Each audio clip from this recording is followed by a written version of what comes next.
لوگوں، چاہتا تو عباس اپنے بھائی کو، اپنے بھتیجوں کو چھوڑ کے جا سکتا تھا۔ عباس کے لیے امن کا پیغام یزید کے دربار سے آ چکا تھا۔ چاہتا تو عباس اپنی ماں، اپنے بھائی ابو بکر، اپنے بھائی عمر اور اپنے بھائی عبداللہ کو لے کر جا سکتا تھا۔ حضرت عباس علمبردار نے کہا سنو مسلمانوں، حق کے لیے عباس علمبردار اپنے بازو کٹانا گوارا تو کر سکتا ہے، مگر حق کو پیٹھ بتا کر حسین کے ساتھ غداری نہیں کر سکتا۔ سبحان اللہ، سبحان اللہ۔ غداری نہیں کر سکتا، بے وفائی نہیں کر سکتا۔ یہ مومن ہے، مومن۔ مومن بے وفا نہیں ہوتا، مومن غدار نہیں ہوتا، مومن منافق نہیں ہوتا۔ مومن زبان کا بھی ایک ہوتا ہے، دل کا بھی ایک ہوتا ہے۔ مومن مکار نہیں ہوتا، مومن مکار نہیں ہوتا۔ ہم لوگ گیم لانا، ایک ایک منٹ کو گیم کھیلتے، دو دو منٹ کو گیم، مکار یہ دنیا آ گئی ہمارے اندر، کچھ پوچھو مت۔ اگر آج یزید ہوتا نا، اللہ کی قسم کھا کے کہہ رہا ہوں، اللہ کی قسم سن لو، اگر آج یزید ہوتا تو ہمارے کو دیکھ کے انہیں بھی شرما جاتا تھا۔ ہمارا کردار اتنا بدتر ہو گیا، اتنا بدتر ہو گیا ہمارا کردار۔ ہم اپنے بھائی کے ساتھ گیم کھیلتے، ہم اپنی بہن کے ساتھ مکاری کرتے۔ باپ کی جائیداد میں بھائیوں کا بھی حق ہے، بہنوں کا بھی حق ہے، بیٹوں کا حق ہے، بیٹیوں کا حق ہے۔ ہم اتنے مکار ہیں، اپنی بہنوں کا حق مار کے کھا جاتے ہیں، اتنے مکار ہیں۔ حرام کے پیسے، سود کے پیسے، انٹرسٹ کے پیسے، لوگوں کی زمینہ ہڑپ کرے سو پیسے، لوگوں کے گھراں قبضے کرے سو پیسے، ایسے پیسوں سے حج کرنے جاتے ہیں۔ اتنے غلیظ پیسوں سے تو یزید بھی حج نہیں کرا تھا۔ اس سے بدتر ہو گئی آج کی قوم، مکاری کے پیسوں سے، حرام کے پیسوں سے حج کرنے جا رہے ہیں۔ اپنی اولاد کو ہم دین نہیں سکھائے، دین۔ یزید کو جب جنگل میں وہ فاحشہ عورت نے قتل کر دیا، یزید کو وہیں جنگل میں دفن کر دیا، اس کی خبر تک نہیں معلوم ہوئی لوگوں کو، جب بعد میں پتہ چلا تو اس ملعون کے بیٹے کو کہا گیا، اس کا نام بھی معاویہ تھا، یزید کے بیٹے کا نام بھی معاویہ تھا، ان کو کہا گیا کہ یہ تمہارے باپ کا تخت ہے، تم سنبھالو اس کو، اس پہ بیٹھو، کرسی پہ بیٹھو، حکومت کرو۔ تو وہ بیٹے، یزید کے بیٹے معاویہ نے کیا کیا، وہ تخت کو لات مارا، لات مار کے بولا کہ وہ جو تخت اور سلطنت اہل بیت کے قتل و غارت گری پہ حاصل کی گئی ہے، ایسی سلطنت اور ایسی کرسی مجھے نہیں چاہیے، میں اس پر لعنت بھیجتا ہوں، میں اس پہ لعنت بھیجتا ہوں۔ میرے پیارے بھائیوں، اللہ کا واسطہ، یزید کا بیٹا تو کم سے کم اہل بیت سے محبت کرنے والا تھا، اور ہم لوگ کیسے لوگ ہیں یار، ہمارے دلوں میں اہل بیت کی محبت نہیں، ہمارے دلوں میں غوث و خواجہ کی محبت نہیں، ہمارے دلوں میں رسول اللہ، خالی زبان پہ، بس زبان پہ، دل میں نہیں ہے، زبان پہ نعرہ رسالت، یہ جائز ہے، یا نہیں ہے نعرہ، یہاں سے نکلنا، یہاں سے نعرہ جلسوں میں نکلتا، یہاں سے نعرہ گھر میں، رات میں، دن میں، سوتے وقت، اٹھتے وقت، کاروبار پہ، تجارت کے وقت، بیوی بچوں، ہر وقت یہاں سے نعرہ نکلتا ہے۔ مومن کا دل پاک ہوتا، تو پیغام کربلا یہی ہے کہ تم وفادار بنو، حق کے لیے کھڑے رہنے والے بنو، حق کو چھپاؤ مت، حق کو بولنے سے ڈرو مت، حق کو کمزور ہونے مت دو، حق کو بلند رکھو، حق کے لیے آواز اٹھاؤ، اللہ کی مدد تمہارے ساتھ ہے۔ کریں گے انشاءاللہ، کریں گے نا انشاءاللہ۔ یہ تھا پیغام کربلا، یہ تھا پیغام کربلا۔ بس ایک اور پیغام سن لیجئے کربلا کا۔ آج ہم سب حسینی ہیں، کون حسینی نہیں ہے، ہاتھ اٹھائیں۔ اور بس پورے حسینی ہیں، سبحان اللہ، ماشاءاللہ، حسین کے چاہنے والے، مولا حسین کے دیوانے ہیں۔ امام حسین نے کربلا سے ایک پیغام لیا، ایک پیغام، ایسے تو ہزاروں پیغام اس کربلا میں، بس ایک پیغام سن لو۔ امام حسین نے ایک پیغام دیا، جب سرکار امام حسین رضی اللہ تعالیٰ عنہ میدان کربلا سے نکل رہے تھے، خیمے سے نکل رہے تھے، اپنے خیمے سے نکل رہے تھے، یزیدی لشکر کے مقابلے کے لیے نکل رہے تھے، تو سر پر آپ نے مولا علی المرتضیٰ کا امامہ پہن لیا، بدن پر نانا حضور کا قمیص مبارک پہن لیا، اور کمر پہ بھائی حسن کا پٹا باندھ لیا، اور ہاتھ میں تلوار مولا علی المرتضیٰ کی رکھ لی۔ اللہ اکبر، اس شان کے ساتھ اب امام حسین میدان کربلا میں جا رہے ہیں، آئے اپنے گھوڑے پر بیٹھ گئے، ذوالجنان پر بیٹھ گئے، حضرت امام حسین بیٹھ گئے گھوڑے پر، گھوڑے کو ایسے لگام کھینچ رہے ہیں، چل۔ گھوڑا آگے نہیں بڑھ رہا ہے، گردن نیچے جھکا دیا۔ پھر حضرت امام حسین نے دوسری بار اس کے لگام کو کھینچا، کہا چل، پھر گھوڑا نیچے گردن جھکا دیا۔ پھر تیسری بار آپ نے اس کی لگام کھینچی، خیمے سے نکلے، گھوڑے پر بیٹھے، تیسری بار اب لگام کھینچ رہے ہیں، گھوڑا نہیں چل رہا ہے، آگے نہیں بڑھ رہا ہے۔ سرکار امام حسین نے گھوڑے سے، وہ اس کی حرکتوں کو سمجھتے تھے، اس کو ایسے گردن پہ سے آپ نے گلے کی طرف سے مار، ہمت کے لیے، ڈر مت، ہمت کر، ہمت کر، ہمت کر۔ جب آپ نے اس کو ہمت دی تو پھر اس کی آنکھ ایک دم نم ہو گئے، وہ آنکھ بند کر لیا۔ حضرت حسین سمجھ گئے کہ یہ کچھ اور معاملہ ہے۔ آپ گھوڑے سے اتر کے دیکھیں آخر کیا معاملہ ہے، تو کیا دیکھتے ہیں، پیچھے کی اس گھوڑے کی ٹانگ کو حضرت سکینہ نے اپنے سینے سے لگا کے پکڑ لیا تھا، حضرت سکینہ نے پکڑ لیا تھا۔ حضرت سکینہ گھوڑے سے خطاب کر کے کہہ رہی تھی، اے ذوالجنان، میرے بابا کو میدان میں مت لے جا، کیونکہ میں دیکھ رہی ہوں بھائی علی اکبر گئے واپس نہیں آئے، بھائی علی اصغر گیا واپس نہیں آیا، بھائی قاسم گیا واپس نہیں آیا، اے ذوالجنان میں دیکھ رہی ہوں کہ چچا عباس گئے واپس نہیں آئے، اے ذوالجنان عبداللہ گئے، ابو الفضل گئے واپس نہیں آئے، تو بابا کو نہ لے جا، کیونکہ اگر میرے بابا نہیں آئیں گے تو سکینہ کو تسلی کون دے گا، سکینہ کو دلاسا کون دے گا، سکینہ کو کھانا کون کھلائے گا، سکینہ کو لوری کون دے گا، اے ذوالجنان تو میرے بابا کو نہ لے جا۔ یہ کلیجہ چیرنے والے جملے سنا تو گھوڑا بھی کانپ اٹھا، گھوڑا بھی کانپ اٹھا۔ حضرت امام حسین نے سکینہ کو اپنے گود میں اٹھایا، آخری بار بوسہ دیا، اپنی بیٹی کو تسلی دی، اپنی بیٹی کو سینے سے لگایا، لگا کر لے جا کر بہن زینب کے خیمے میں چھوڑا، کہا بہن ذرا میری اس بچی کو سنبھالنا، اسے رونے نہ دینا، کیونکہ مجھے خوف ہے اس کے رونے کی وجہ سے میرے نانا محمد الرسول اللہ کہیں مزار سے اٹھ نہ جائے، قیامت برپا نہ ہو جائے، قیامت برپا نہ ہو جائے، میری بچی کو رونے نہ دینا، بہن اس کو سنبھالنا، یہ میری بیٹی ہے، یہ روئے گی تو کائنات کا آقا اپنی مدار سے اٹھ جائے گا، اس کو رونے نہ دینا۔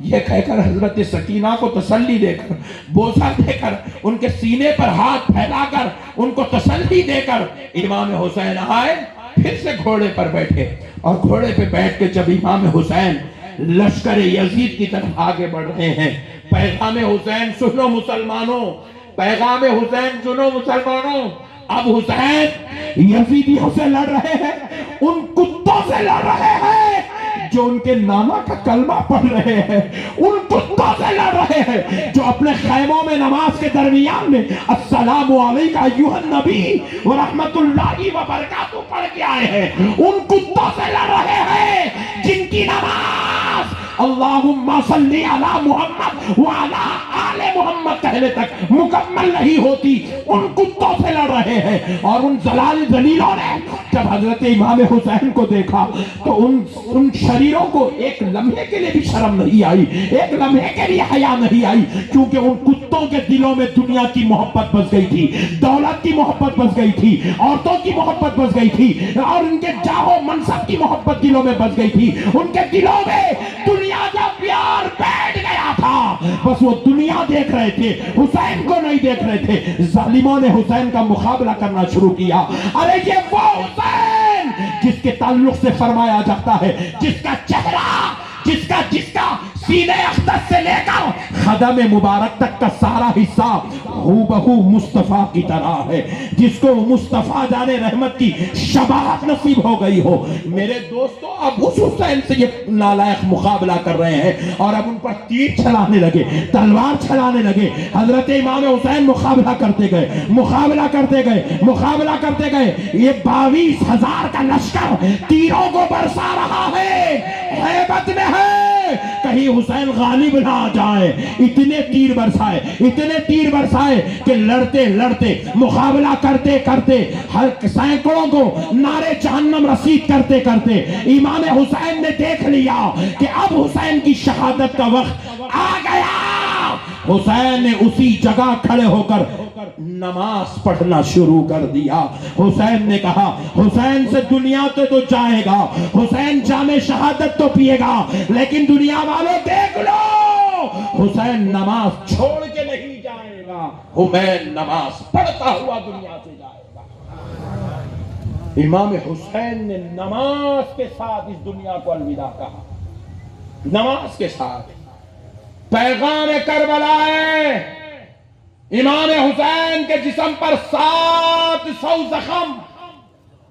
مورخین لکھتے ہیں جب آپ کا وقت شہادت ہوئی 700 وار کے زخم امام حسین کے جسم پر, اور 70 سے زیادہ تیر آپ کے جسم اقدس میں دھسے ہوئے. 70 سے زیادہ تیر. اس حال میں بھی امام حسین نے نماز کو نہیں چھوڑا. جب شمر لعین ملعون آپ کے قریب آیا تو کہا شمر بدبخت ٹھہر جا, نماز کا وقت ہوا. حسین نماز پڑھتا ہے, جب میں نماز پڑھوں تب مجھے شہید کر دیں. سرکار امام حسین نماز پڑھے, قیام کرے, رکوع کرے, سجدے میں گئے. جب آپ حالت سجدہ میں تھے مؤرخین لکھتے ہیں آپ کو گلے سے نہیں کاٹا گیا, گردن سے کاٹا گیا. اللہ اکبر کبیرہ. گردن سے کاٹا گیا آپ کو. اتنی تکلیف دی گئی سرکار امام حسین کو, شہید کیا گیا سجدے کی حالت میں. میرے پیارے دوستو, امام حسین نے میدان کربلا سے قیامت کی صبح تک آنے والے مومنوں, کلمہ پڑھنے والوں کو پیغام دیا, مومنوں 700 زخم اور 70 تیر جسم پر لگے ہوئے ہوں تب بھی نماز نہیں چھوڑنا, تب بھی نماز نہیں چھوڑنا. اور ہم ایسے نالائق مسلمان ہیں, نہ ہمیں فجر کی فکر, نہ ظہر کی فکر, نہ عصر کی خبر, نہ مغرب کا خیال, نہ عشاء کی توقع. بس پوری نمازیں چھوڑے ہوئے, بس زندگی گزار رہے ہیں بے وقوفوں کی طرح. ہمارا نماز سے کوئی تعلق نہیں, عبادت سے ہمارا کوئی تعلق نہیں, اللہ سے ہمارا کوئی تعلق نہیں, رسول سے ہمارا کوئی تعلق نہیں. خدا را اگر آپ واقعی امام حسین سے اتنی بھی محبت کرتے ہیں, آج یوم عاشوراء میرے حسین کا دن ہے, آج قسم کھا کے اٹھو کہ آپ نمازی بن جائیں گے. نمازی بن جاؤ میرے بھائی, نمازی بن جاؤ. بس یہی ہے پیغام کربلا. اب آپ یہ سمجھ چکے ہیں تو آئیے اب میں آپ کو حالات کربلا میں لے چلتا ہوں. کیا حالات تھے میدان کربلا کے. سرکار امام حسین رضی اللہ تعالیٰ عنہ کو 17,000 خطوط لکھے گئے تھے. کتنے؟ زور سے بولو, اور زور سے. 17,000 خطوط آئے تھے امام حسین کے پاس. کہا تھا کہ مولا کائنات علی المرتضیٰ کی شہادت کے بعد اب ہمارے اوپر یزید مسلط ہو گیا ہے, اس کو یہاں کا گورنر بنا دیا گیا, اور اب یہ حضرت امیر معاویہ کے بعد ہمارے اوپر مسلط ہو گیا. اپنے آپ کو بادشاہ اور حاکم کہتا ہے, اور ہم اس بدبخت کے ہاتھ پر بیعت نہیں کرنا چاہتے. ایک ایک لیٹر میں اس کی ایک ایک برائی لکھی گئی تھی, یہ اتنا برا ہے, یہ اتنا برا ہے, یہ بھی ہے, یہ بھی ہے, یہ بھی برا ہے, یہ بھی برا ہے, یہ بھی برا ہے. جو شخص جو برائیاں دیکھا وہ ساری برائیاں خطوط میں لکھ چکا تھا. سرکار امام حسین کو ایک مہینے میں 17,000 خطوط ملے. امام حسین نے کہا کہ اب حق کی آواز کو بلند کرنے کے لیے, حق کی سربلندی کے لیے مجھے سفر کرنا ہی پڑے گا. آپ نے اپنے بھائی حضرت مسلم بن عقیل کو اور ان کے دونوں شہزادوں کو آپ نے روانہ کیا تھا کربلا کی طرف, کوفہ کی طرف. جاؤ جا کے حالات دیکھ کے آؤ. حضرت مسلم بن عقیل پہلے آ گئے تھے یہاں پر. 5 بعض مورخین لکھتے ہیں 5 محرم کو حضرت مسلم بن عقیل کی شہادت ہوئی. 5 محرم سے پہلے حضرت مسلم بن عقیل نے حضرت امام حسین کو خطوط لکھ دیے تھے کہ بھائی جان آپ یہاں پر تشریف مت لائیے, یہاں کے حالات بالکل بدلے ہوئے ہیں. جو خطوط آئے, جو باتیں تھی وہ کچھ بھی یہاں پر نہیں ہے. سارے کوفہ والے غداری کر چکے ہیں, دھوکے باز ہو چکے ہیں, کوئی ہمارا یہاں پر ماننے والا چاہنے والا نہیں ہے. آپ ہرگز یہاں تشریف مت لائیے. یہ سارا ماحول باغیوں غداروں سے بھر گیا ہے. آپ کو معلوم ہے, ایک بات بتا دوں, ایک علمی نکتہ بتا رہا ہوں آپ کو. معلوم ہونا چاہیے. حضرت امام بخاری رحمت اللہ تعالی علیہ بخاری شریف میں ایک حدیث بھی کوفیوں سے نہیں لی ہے. کوفہ میں بڑے بڑے محدثین، بڑے بڑے راوی تھے. حضرت امام بخاری ایک حدیث بھی کوفیوں سے نہیں لی ہے. پوری بخاری میں ایک حدیث بھی کوفیوں کی نہیں ہے. اور بعض جگہ آپ نے ضمناً اگر اس کو کوڈ کیا تو کہا یہ کوفی کی حدیث میں اس لیے اس کے اندر نقل کر رہا ہوں کیونکہ یہ فلاں صحابی سے روایت کردہ ہے، اس صحابی کی خاطر میں اس کو مجبوراً لے رہا ہوں. کہا مگر میں بھی اس حدیث کو اب اس پر عمل نہیں کرتا. کہا کیوں؟ کیونکہ جس حدیث میں کوفی راوی ہوں گے میں اس حدیث کو نہیں مانتا. پوچھا کہ اگر وجہ کیا ہے کوفی والوں کی روایت آپ کیوں نہیں کرتے؟ تو کہا جنہوں نے آل نبی کو دھوکہ دیا، جنہوں نے نبی کے خاندان کو دھوکہ دیا، وہ نبی کا قول دینے میں بھی دھوکہ کر سکتے ہیں، وہ مکار ہیں. اس لیے میں کوفیوں کی روایت کو قبول نہیں کرتا، کوفیوں کی روایت کو قبول نہیں کرتا. لکھے تو وہ جو صحابی ہے پہلے راوی، ان کی برکت ان کے تبرک کے لیے لکھے کوفیوں کی روایت، ورنہ اس کو آپ لینا پسند نہیں کرتے تھے. کوفی کے بارے میں بزرگوں نے کہا کوفی لا یوفی، کوفی کبھی وفادار نہیں ہو سکتا، غدار قوم، باغی قوم. اتنے خطوط لکھ کے برائے حضرت مسلم بن عقیل نے لیٹر لکھ دیا بھائی جان آپ یہاں پہ تشریف مت لائیے. وہ لیٹر حضرت امام حسین تک پہنچنے نہیں دیے، راستے میں خاصد کو پکڑ کے قتل کر دیا، وہ لیٹر پھاڑ دیے. حضرت امام حسین تک وہ لیٹر نہیں پہنچا. اب حضرت امام حسین نے دیکھا کہ مسلم بن عقیل گئے ہیں اور کوئی لیٹر ایسا نہیں آیا ہے تو سمجھے کہ حالات سازگار ہے تو آپ آگے. جب آپ آئے، جن لوگوں نے لیٹر لکھا تھا، جن کو حضرت امام حسین جانتے پہچانتے تھے، ان کے گھروں تک حضرت امام حسین پہنچ کے دستک دیے. بولے بھائی آپ نے بلایا، ہم آئے ہیں. ان لوگوں نے کہا آپ ہمیں معاف فرما دیجئے کیونکہ یزید نے اعلان کر دیا جو حسین کو کھانا دے گا، جو حسین کو پانی دے گا، جو حسین کو گھر میں جگہ دے گا، ہم اس کو اس کے پورے خاندان کو قتل کر دیں گے. آپ ہمیں معاف فرما دیجئے، ہم آپ کو گھر میں جگہ نہیں دے سکتے. کوفیوں نے یہ کہہ کر امام حسین کے لیے دروازہ بند کر دیا. کوفہ والوں نے حضرت امام حسین کے لیے پانی بند کر دیا، کھانا بند کر دیا. سرکار امام حسین کوفہ سے چلے، پھر آپ کربلا تک آئے. کربلا کے میدان میں آپ نے خیمے ڈال دیا، کہا اب ہم نہیں سفر کریں گے، اب جو ہوگا اللہ کی مرضی، ہم انتظار کریں گے.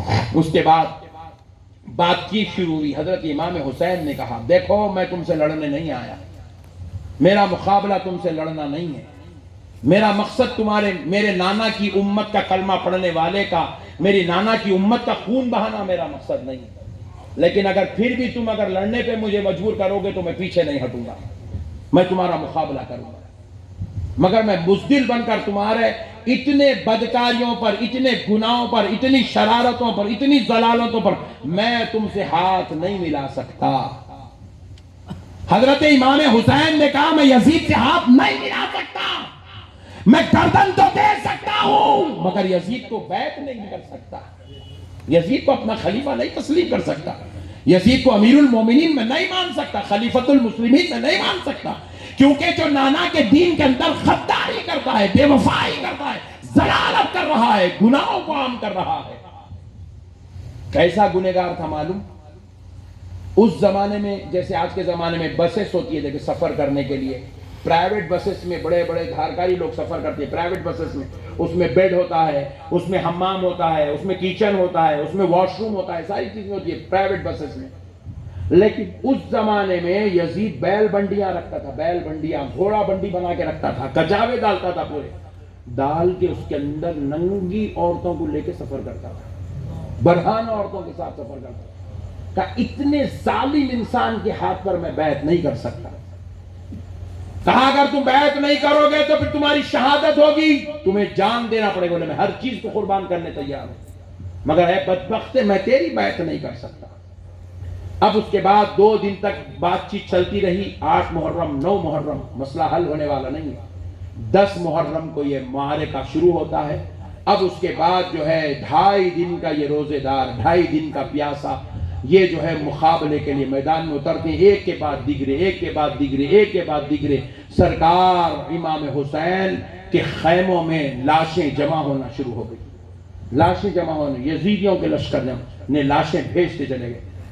حضرت زینب رضی اللہ تعالیٰ عنہا نے کہا بھائی جان آپ ان ظالموں سے کہو، یہ بچہ علی اصغر تو ان کے مقابلے میں نہیں ہے نا، یہ بچہ جو خاندان نبوت کا بچہ ہے، جو رسول اللہ کی بیٹی کا پوترا ہے، بھائی جان ان سے کہو کم سے کم یہ 2.5 مہینے کے 6 ماہ کے علی اصغر کو پانی پلا دے، یہ 2.5 دن کا پیاسا ہے، اس کو پانی پلا دے۔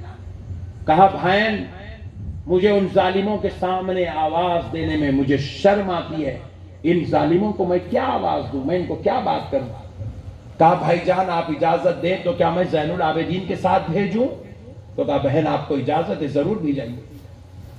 حضرت امام زین العابدین اپنے 6 ماہ کے چھوٹے بھائی کو گود میں اٹھایا، گود میں اٹھا کر لے گئے۔ اس وقت سرکار علی اصغر رو رہے ہیں، پیاس کی وجہ سے، شدت کی پیاس، 2 دن ہو گئے بھوکے پیاسے رو رہے ہیں، ماؤں کے سینے سوکھ گئے ہیں، پیاسے بچہ رو رہا ہے، اور اس روتے ہوئے علی اصغر کو لے کر حضرت زین العابدین اس لشکر یزید کے پاس گئے۔ کہا ظالمو اس بچے نے تو تمہارا کچھ نہ بگاڑا، کم سے کم اس بچے کا تو پانی پلا دو۔ جیسے ہی سننا تھا ایک ملعون اپنے کمان میں تیر لگا کر آسمان کی طرف مارتا ہے، وہ تیر آسمان میں اڑتی ہوئی جاتی ہے، واپس پلٹ کے جب آئی تو سیدھا حضرت علی اصغر کے حلق میں دھنس جاتی ہے۔ حضرت علی اصغر جام شہادت نوش کرتے ہیں۔ جب سرکار سیدنا زین العابدین رضی اللہ تعالیٰ عنہ حضرت علی اصغر کی لاش لے کر بہتا ہوا خون کا فوارے کے ساتھ جب آپ لے کر آتے ہیں لاش مبارکہ کو، تو حضرت زینب کہتی ہے کون آیا ہے، آنے کی آواز کس کی ہے؟ کہا زین العابدین آ رہے ہیں۔ تو کہتی ہیں کہ شاید انہوں نے میرے بچے کو پانی پلا دیا، اس لیے میرا بچہ خاموش ہو گیا۔ جب حضرت زین العابدین لاشیں میں خیمے میں لے آتے ہیں تو کیا دیکھتے ہیں؟ حضرت علی اصغر جام شہادت نوش کر آئے ہیں۔ اس قسم سے تڑپایا گیا، اتنی ظلم و زیادتی کی گئی۔ اب اس نوجوان کی باری آئی۔ پیارے دوستو جن کو علی اکبر کہتے ہیں، جن کو علی اکبر کہتے ہیں، وہ حضور سیدنا علی اکبر رضی اللہ تعالیٰ عنہ، آپ کو معلوم ہے کون تھے، کس شان کے مالک تھے؟ کان کھول کے سن لو۔ حضرت امام حسن سر سے لے کر سینے تک ہو بہو سرکار کی طرح، اور حضرت امام حسین سینے سے لے کے قدموں تک ہو بہو سرکار کی طرح تھے، شبیہ مصطفیٰ، مشابہ مصطفیٰ۔ اللہ اکبر۔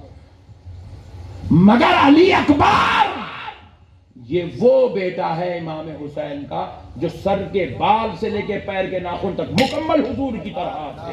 اللہ، مکمل حضور کی طرح تھے، شبیہ مصطفیٰ کہتے تھے حضرت علی اکبر کو، ہو بہو سرکار کی طرح تھے، ہو بہو سرکار کی طرح تھے۔ اللہ اکبر کبیرہ۔ حضرت امام حسین فرماتے قسم رب ذوالجلال کی مجھے حضور کی یاد آتی ہے، میں اپنے بیٹے علی اکبر کو دیکھتا ہوں تو میری آنکھوں کو ٹھنڈک نصیب ہو جاتی ہے۔ ہو بہو سرکار کی طرح تھے وہ علی اکبر۔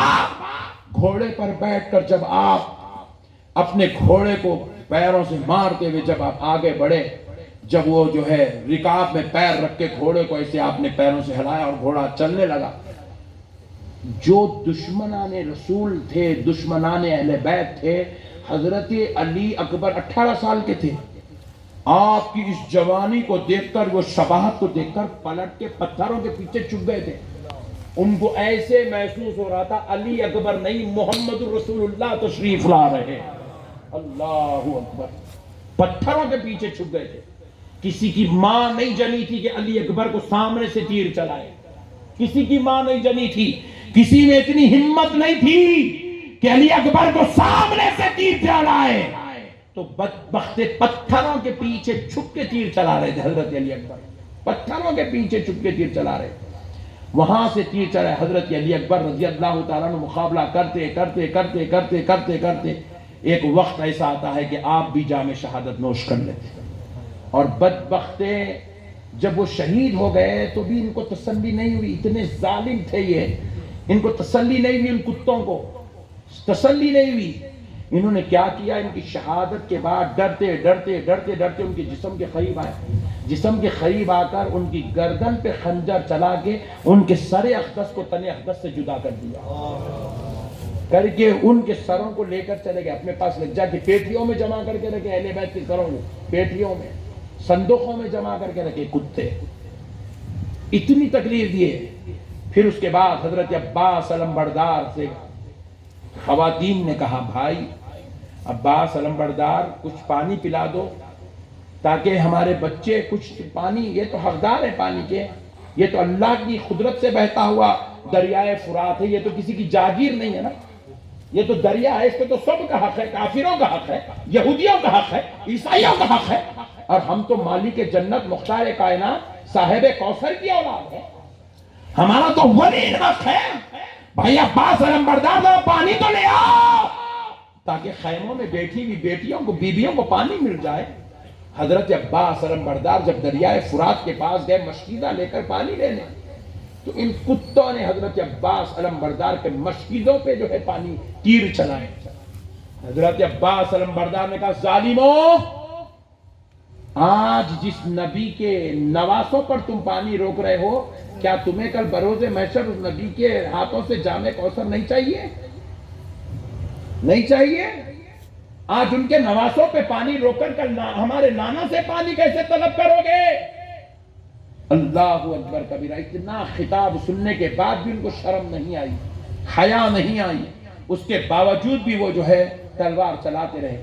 حضرت عباس علمبردار کے ہاتھ میں حسینی جھنڈا تھا، حضرت عباس علمبردار ایک مشکیزے کو پانی میں ڈبا کر پھر بھی لیے پانی، تو آ کر ایک ملعون آپ کے ہاتھ پر تلوار چلایا، جیسے ہی چلایا پورا ہاتھ آپ کا جسم اقدس سے الگ ہو گیا۔ پھر اس کے بعد آپ وہ جھنڈا سنبھالے اپنے جسم سے، پھر مشکیزے کو پھر بائیں ہاتھ میں لیے، پھر اس نے جو ہے پھر ہاتھ پہ آپ کو جو ہے دوسرے ہاتھ پہ وار کیا، پھر آپ کا دوسرا ہاتھ بھی زمین پر گر گیا، ہاتھ ٹوٹ گئے۔ پھر اس کے بعد آپ انہی ہاتھوں کو ٹوٹے ہوئے ہاتھوں کے ساتھ یلغار کرنے لگے، ان کی طرف دوڑنے لگے، تو لوگوں نے تیر چلائے، تلوار چلائے۔ پھر اس کے بعد حضرت عباس بھی شہید ہو گئے۔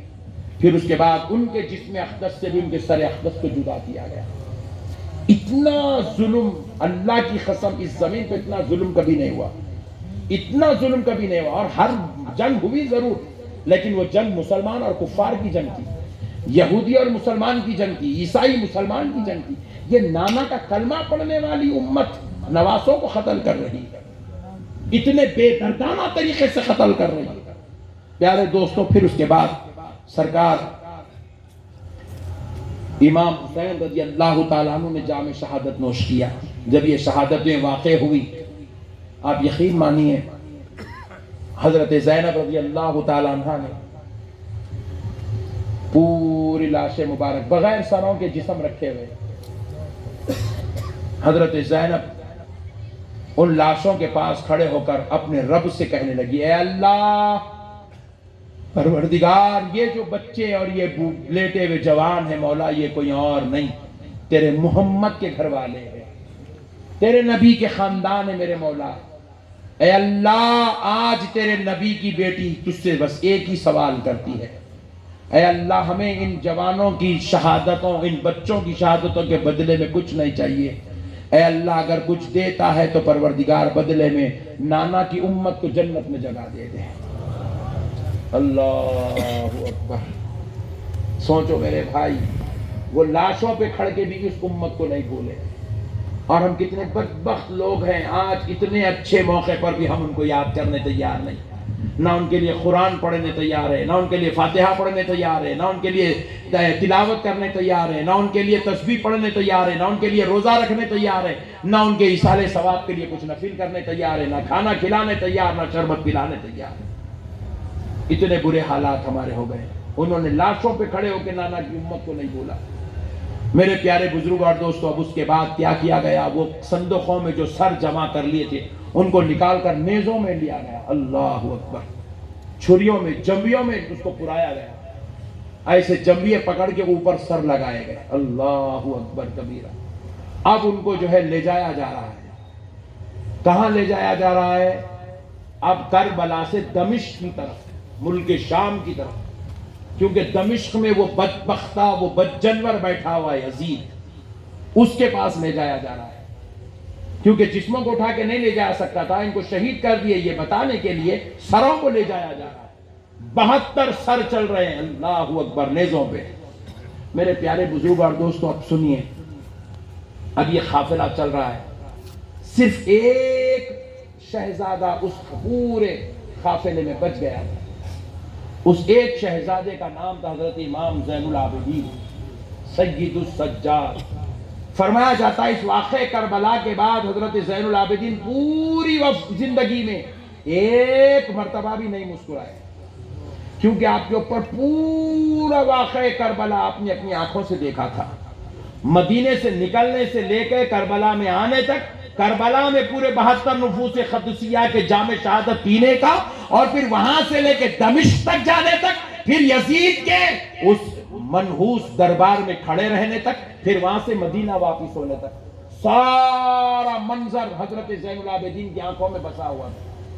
پوری زندگی حضرت زین العابدین بس مسکرائے تک نہیں، ہمیشہ آپ کی آنکھوں سے آنسو جاری ہوتے تھے. بلکہ یہاں تک فرمایا گیا آپ کے سامنے پکا ہوا گوشت بھی لایا جاتا تو آپ روتے ہوئے دسترخوان سے اٹھ جاتے تھے. کہتے تھے تم آج جو گوشت کو پکا رہے ہو، اس کو دیکھتا ہوں تو مجھے کربلا میں کٹے ہوئے گوشت یاد آ جاتے. اللہ اکبر، اللہ اکبر. ایسے حالات ہیں حضرت سجاد کے. حضرت امام زین العابدین علی بن حسین رضی اللہ تعالیٰ عنہ، اب قافلہ ان کو کیا کیا گیا؟ ان کو میدان کربلا میں امام حسین نے میدان میں اترنے نہیں دیا. جب مدینے سے قافلہ آ رہا تھا تو وہاں پر مدینے میں امام حسن کے ایک بیٹے کو روک دیا گیا، ان کو کربلا نہیں لایا گیا. ان کا نام تھا حضرت حسین مصنع. اور یہاں میدان کربلا میں ایک بیٹے کو بچایا گیا، وہ امام حسین کا بیٹا. وہ جو مدینے میں روکا گیا وہ امام حسن کا بیٹا. یا جو مدینے میں روکا گیا، کربلا میں روکا گیا، میدان جنگ میں جانے نہیں دیا گیا. حضرت امام حسین کا بیٹے آپ میدان میں نہیں جائیں گے، آپ مقابلہ نہیں کریں گے، آپ بس رہیے. مورخین لکھتے ہیں امام حسین نے ان کو اس لیے روکا کیونکہ ان کو بخار تھا. ذرا سوچو، جو آدمی 2.5 دن سے کھانا نہیں کھا رہے ہیں، جن کو 2.5 دن سے پانی نہیں مل رہا ہے، جو مدینے سے سفر کر کے سینکڑوں میل طویل لمبا سفر کر کے آئے ہیں، اس میں کون صحت مند تھا ہوں گا؟ یہ بخار تو ایک بہانہ تھا. حقیقت میں میرے حسین کی نظر کو کچھ اور نشانہ تھا. کیا تھا؟ حضرت امام زین العابدین کو امام حسین نے اس لیے روکا کہ بیٹے، بھائی حسن کے بچے بھی کربلا میں شہید ہو گئے اور میرے سارے بچے کربلا میں شہید ہو گئے. میرے بچے، اب تم کو رکنا ہوگا، کیونکہ اگر تم بھی شہید ہو جاؤ گے تو خاندان نبوت کربلا میں ختم ہو جائے گا. اس لیے میرے بچے، میں یہاں تم کو روک رہا ہوں، وہاں حسن کے بیٹے کو روکا ہوں، اس لیے کہ اب وہاں اس کی نسل چلے گی اور یہاں تمہاری نسل چلے گی. تو قیامت تک اب تمہاری نسلوں سے آل نبی اولاد علی پیدا ہوتے رہیں گے. میں تم کو بچایا، اس کو بچایا، اس لیے اس کو بچایا کیونکہ اس کی نسل میں غوث الاعظم پیدا ہونے والا ہے، تمہاری نسل میں معین الدین چشتی پیدا ہونے والا ہے. نعرہ تکبیر، نعرہ رسالت، خواجہ کا ہندوستان، خواجہ کا ہندوستان. میرے پیارے بھائیوں، آج جو کچھ بھی ہے پوری دنیا میں، مجھے کہنے دو اللہ کی قسم، سب کچھ اہل بیت کا صدقہ ہے. دوسرا کچھ بھی نہیں ہے میرے بھائی، کچھ بھی نہیں ہے. دوسرا کچھ بھی نہیں ہے، صرف اہل بیت کا صدقہ ہے، صرف اہل بیت کا صدقہ ہے، نبی اور آل نبی کا صدقہ ہے. بس کچھ بھی کرنا میرے بھائی، ان سے غداری مت کرنا، ان سے بے وفائی مت کرنا، ان سے مقابلہ مت کرنا. یہ نبی اور آل نبی کا صدقہ ہے. غوث پاک بھی ان کی اولاد ہے، غریب نواز ان کی اولاد ہے. ہندوستان میں پورے دنیا کی بات نہیں کر رہا ہوں، میں اپنے ملک کی بات کر رہا ہوں. ہندوستان میں کم و بیش 1,00,000 اولیاء اللہ ہے. کتنے؟ زور بولو نا زور سے. کم و بیش 1,00,000 اولیاء اللہ ہے. آج یوم عاشورہ اللہ کی قسم کھا کے کہہ رہا ہوں، بعض بے وقوفوں کو یہ بات نہیں معلوم ہے، اس لیے 1.5 ہوشیاری کے باتیں کرتا ہوں میں، کیونکہ گلی گلی چپا چپا پھرا سو. ہندوستان کے ایک ایک علاقے میں اس ناچیز کو اللہ نے خطاب کرنے کا موقع دیا. ایک ایک مہینے میں 20 22 خطاب کرتا ہوں، اور کبھی پوچھ کے نہیں جاتا کہ کون سے علاقے میں، شہر میں، قریے میں، گاؤں میں، گلی میں، روڈ میں، گھر میں. بس فری ہوں، برابر دعوت دیتا ہوں، جاتا ہوں. ایک ایک گلی گلی میں خطاب کیا. وہاں جہاں کئی اولیاء اللہ ہوتے ہیں برابر ان کی زیارتوں کو جاتا ہوں، ان کی قدم بوسیاں کرتا ہوں، ان کی دعائیں لیتا ہوں، ان کے قدموں میں اپنا ماتھا ٹیک کر ان سے جو ہے ریکویسٹ کرتا ہوں آپ میرے لیے دعا فرمائیے. 95% اولیاء اللہ ہندوستان کے اندر. کتنے؟ 95% اولیاء اللہ امام حسن کی اولاد ہیں یا امام حسین کی اولاد؟ امام حسن کی اولاد ہے یا امام حسین کی اولاد ہے؟ 95% بول رہا ہوں میں. 95% اولیاء اللہ سید زادے ہیں، حسنی حسینی سادات ہیں. اولیاء اللہ امام حسن کی اولاد میں سے یا امام حسین کی اولاد میں؟ آپ اٹھا کے دیکھ لیجیے چیز. آج ہم بڑے 1.5 ہوشیاری کے باتیں کرتے ہیں اہل بیت کے تعلق سے، اہل بیت کو کمزور کرنے کی کوشش کرتے ہیں، مگر تائید کرنے کا مطلب یہ بھی نہیں کہ ان کے نام پہ دھندے کرو، ان کے نام پہ دکانہ لگاؤ، ان کے نام پہ جو ہے خرافات پیدا کرو، اہل بیت کے نام پہ شرارت ضلالت پیدا کرو، اہل بیت کے نام پر مکاری کرو، یہ بھی مطلب نہیں ہے. اور اہل بیت کے کمزور کرنے کی کوشش کرو، ان کو ٹھنڈا کرنے کی کوشش کرو، یہ بھی مکاری اللہ کو پسند نہیں ہے. بعض لوگ اہل بیت کے نام پہ جو ہے اپنے اپنے دکانہ چلا رہے ہیں، خوب لوٹ رہے ہیں، کھا رہے ہیں، مار رہے ہیں لوگوں کو، جو ہے نعوذ باللہ دوسروں کی گستاخیاں بے ادبیاں کر رہے ہیں. بعض لوگ بول رہے ہیں میں مولا علی کا چاہنے والا ہوں، صحابہ کی گستاخی کر رہا. بعض لوگ اہل علی کو چاہنے والا ہوں کہہ کر شیخین کریمین کی گستاخی کر رہا. اللہ کی قسم ایسا ظالم حضرت علی کا اور اہل بیت کا چاہنے والا نہیں ہو سکتا، نہیں ہو سکتا. حضرت علی کی محبت کا مطلب یہ نہیں ہے کہ صحابہ کی گستاخی کی جائے. حضرت علی کی محبت کا مطلب یہ نہیں ہے کہ شیخین کریمین کی بے ادبی، حضرت عثمان کی بے ادبی کی جائے. حضرت علی کی محبت کا مطلب یہ نہیں ہے کہ تم شیعوں کو اپنا دوست بنا لو، ان کو یار بنا لو. حضرت علی کی محبت کا مطلب یہ نہیں ہے کہ تم صحابہ اکرام کے ساتھ مکاری کرو، بے وفائی کرو، حضور کے دل کو اذیت پہنچاؤ. اللہ کی قسم یہ نہیں ہے. ارے میرا علی تو اتنی شان والا ہے، 1 کروڑ بھی اگر صحابہ ہوتے نا، خدا کی قسم ان کو چاہنے کے بعد بھی میرے علی کا مقام برابر ہمارے نزدیک بلند و بالا ہے. حضرت علی کو کون کم کر سکتا ہے میرے بھائی؟ جس کو اللہ اور اس کے رسول نے بڑا کر دیا اس کو کون کم کر سکتا ہے؟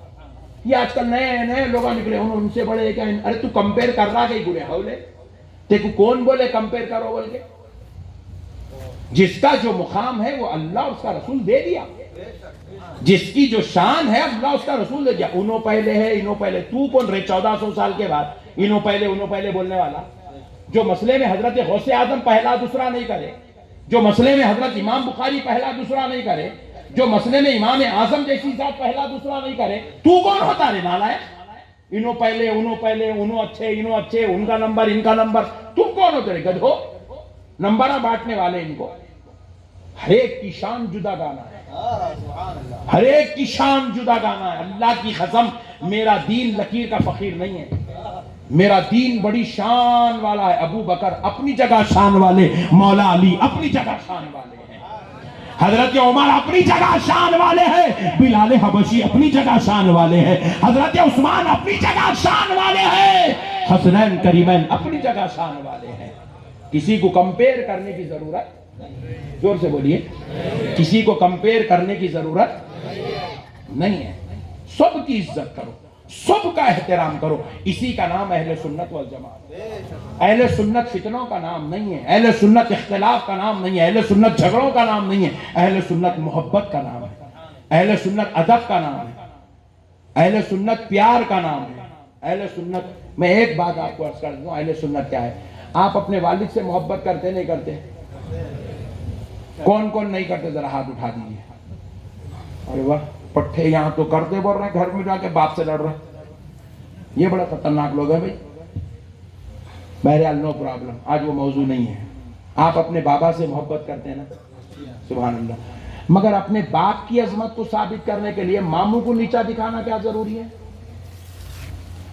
اپنے باپ کو عظمت بتانے کے لیے اپنے چچا کو ذلیل کرنا کیا عقل مندی ہے؟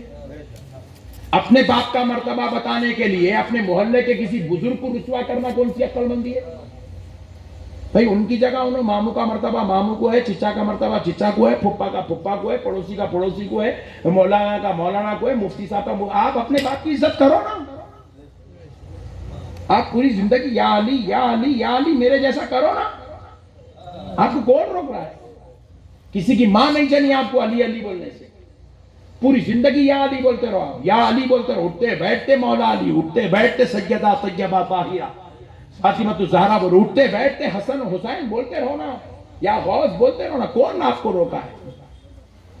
لیکن اس کا مطلب یہ نہیں ہے، بیٹھ جا بیٹا، اس کا مطلب یہ نہیں ہے نا کہ آپ مولا علی کی محبت میں آ کر جو ہے کسی صحابی کی بے ادبی کریں. اللہ اور اس کا رسول اللہ کی قسم اس کو پسند نہیں کرتا.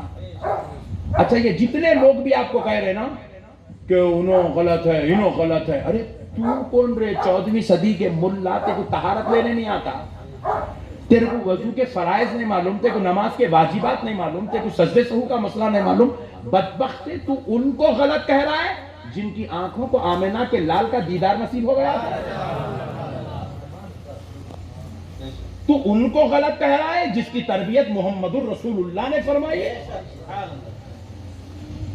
یہ اہل سنت کے دشمن ہیں جو یہ صحابہ اور اہل بیت کے نام کے تفریقے ڈال کر امت کو تباہ کرنے کی کوشش کر رہے ہیں. اللہ کی قسم مسلمانوں یاد رکھو، ہمارا کام نہیں ہے بزرگوں کے مسائل میں گفتگو کرنا، ہمارا کام ہے اہل بیت سے محبت کرنا. کریں گے محبت انشاءاللہ، اہل بیت سے محبت کریں گے، اہل بیت سے محبت کریں گے.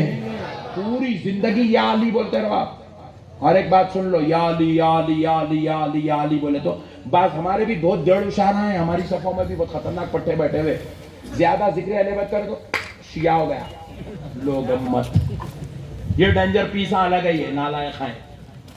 اللہ کی قسم سن لو، پوری زندگی کوئی شخص خالی یا علی یا علی یا علی یا علی بولا، پوری زندگی تسبیح پڑھتے رہا، خالی یا علی کی تسبیح پڑھا، یا حسن یا حسین کی تسبیح پڑھا. اللہ کی قسم یوم عاشوراء ہے، سن لو، وہ ہے شیعہ نہیں ہوتا. یا علی بولنے والے کو شیعہ نہیں بولتے، یا حسین بولنے والے کو شیعہ نہیں بولتے، یا عباس بولنے والے کو شیعہ نہیں بولتے، یا فاطمہ بولنے والے کو شیعہ نہیں بولتے. شیعہ صحابہ کی گستاخی کرنے والے کو بولتے.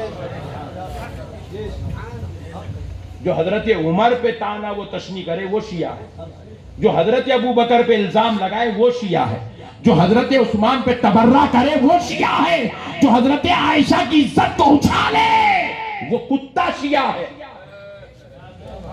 یا علی بولنے والا شیعہ نہیں ہوتا، یا علی بولنے والا مومن ہوتا ہے. پوری زندگی یا علی بولو. آپ پوری زندگی یا علی بولو. آپ پوری زندگی آپ یا علی بولو. آپ مسلمان مومن ہیں، مومن ہیں آپ. مگر آپ کسی صحابی پہ تبرہ مت کرو، کسی صحابی پہ زبان درازی مت کرو. صحابی ہے چاہے وہ کون سے بھی طبقے کے صحابی ہوں گے، میدان بدر کے بعد انہوں صحابی بنے ہوں گے، جنگ احد کے بعد بنے ہوں گے، اور جو فتح مکہ کے بعد بنے ہوں گے، حضور کے وصال فرمانے سے آدھا گھنٹہ پہلے بنے ہوں گے. انہوں نے ایمان کی حالت میں آمنہ کے لال کو دیکھ لیا. اللہ کی قسم وہ ہماری جان سے زیادہ عزیز ہے.